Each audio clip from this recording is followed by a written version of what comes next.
Hey everybody, what's going on? It's Mr. Hino with Mr. Hino's LEGO Robotics. It's December, it's almost Christmas time. I shot this video before, but I thought it would be perfect for those of you that have a toy train and want to use your EV3 or your Spike Prime sensors.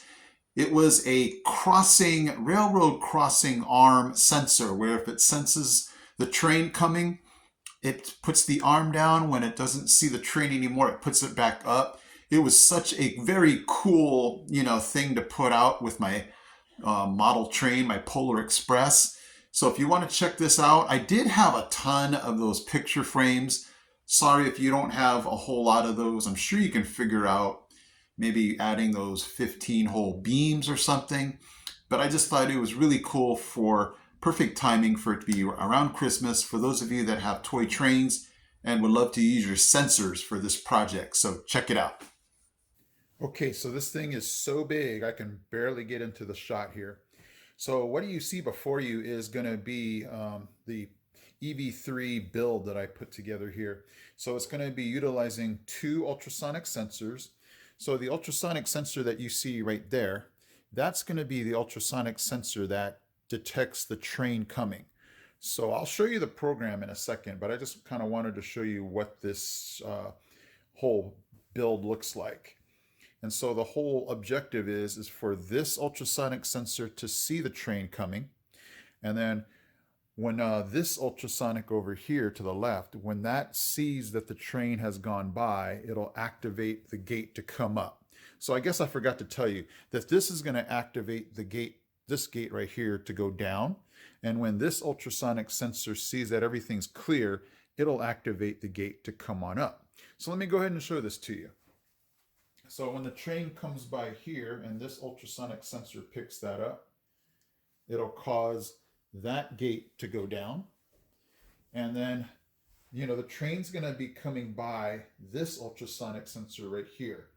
So in the program, I have it where if it sees past the train, so right now my hand is preventing this ultrasonic sensor from seeing past. I believe I set it for 10 inches. So as soon as the train goes by like that, it'll activate the gate to go up, allowing cars to go back and forth. So you're going to have to just somehow get it out of your mind that all these cables are here. That's the only issue I had with distance, is being able to get those 20-inch cables to go far enough. And then, I have it looped so that when the train keeps going by, it'll keep activating that gate to go down. And then when the train is going by and it eventually makes it on by, it'll activate it to go up. So it's one of those things where, you almost wish you had a wireless sensor, because the car is going to be going through right here. So this would be the make-believe street or road that this gate is preventing the car from getting hit by the train. So let me go ahead and show you the program in case any of you want to try this out, and then I'll take you to my train set to see how this really works.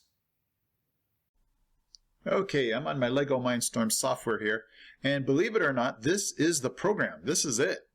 So let me go ahead and show you what's going on here if you wanted to duplicate this for your own sake here.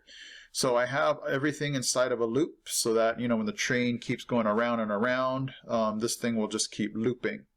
So you can see the two different, I forgot to tell you this, I was actually using an infrared sensor. Somehow my other ultrasonic sensors were not picking up distance. For some reason, I tried different cables and it was still not registering, so I decided to use my infrared instead. So here we go. I have this ultrasonic plugged into port 4, and this is set for if it sees anything less than 12 centimeters away.